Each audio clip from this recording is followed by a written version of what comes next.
Once upon a time, in a quiet coastal town, there lived a man named Arun. He was a painter, not famous, not rich, but passionate. His world was made of colors and canvases, dreams and sunsets. Every morning, he would walk to the edge of the sea, sit on a rock, and paint the sky. But one day, that sky turned gray. A powerful storm swept across the town. The waves rose like angry beasts. The wind howled like a wounded soul. And by morning, when the storm was gone, so was Arun's studio. The ocean had swallowed everything: his paintings, his brushes, even the half-finished portrait of his late wife, the one he could never complete. Arun stood before the ruins, speechless, broken, and lost. Everything he'd built, everything that gave him meaning, was gone. And for the first time in years, he felt truly empty.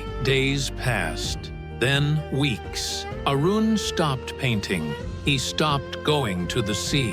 The walls of his small home grew cold and colorless. He would stare at the blank canvas, but no color, no thought, no hope would come. The townspeople pitied him. Poor man, they whispered. He used to see beauty in everything. Now he sees nothing at all.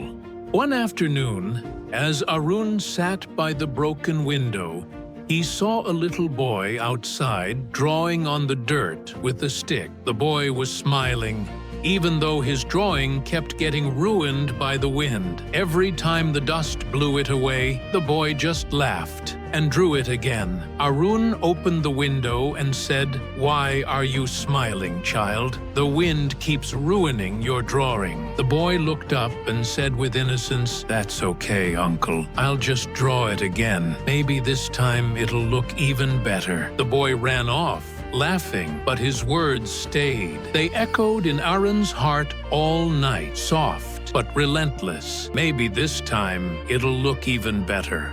The next morning, Arun went back to the sea, the first time since the storm. He stood at the same rock where he used to paint, and he saw an old woman sitting nearby. Her face was wrinkled, her hands rough, but her eyes, they shone like the morning light. She was collecting broken seashells. Arun walked closer and said, "Why are you picking up broken shells? The sea must have plenty of beautiful ones."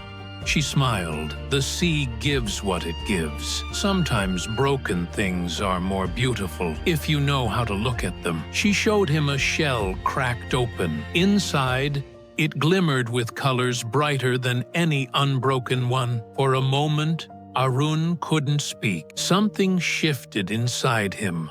Small, but powerful. Maybe he could start again. Maybe he could paint again. Not despite the storm, but because of it. The next day, Arun picked up his old brush. It was stiff, almost lifeless, but when he dipped it into color, it felt like touching his soul again. He took a blank canvas, looked out the window at the storm-washed sky, and began to paint. But this time, his colors were different. Not soft blues or calm sunsets.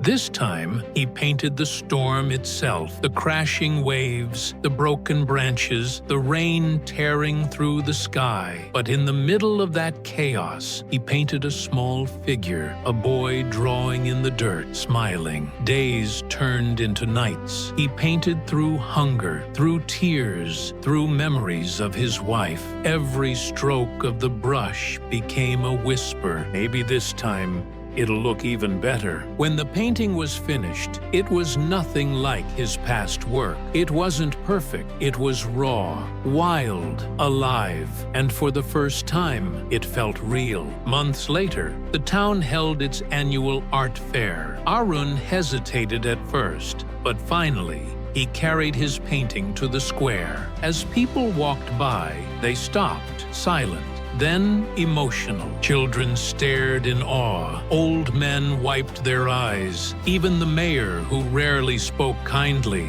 whispered, "There's something in this painting. It feels like hope." By evening, the painting had become the talk of the town. A journalist took a photo, and within days, it spread online.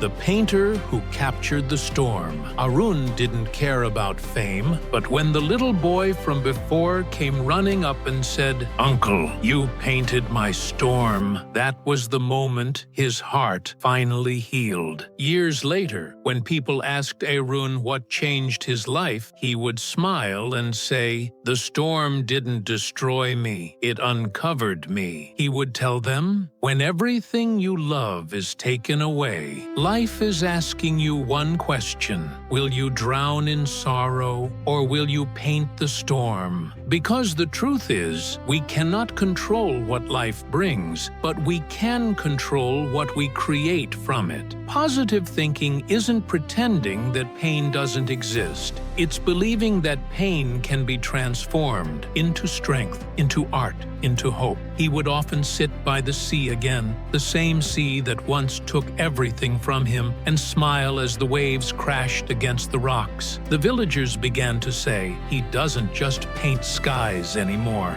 he paints souls." So if your world feels broken, if your life feels washed away by storms, remember this story. Remember Arun. Remember the boy who laughed and drew again. Remember the old woman who found beauty in broken shells. Because maybe, just maybe, your next chapter will look even better than the last. So if your world feels broken, positive thinking is not about ignoring the storm. It's about finding the courage to paint through it.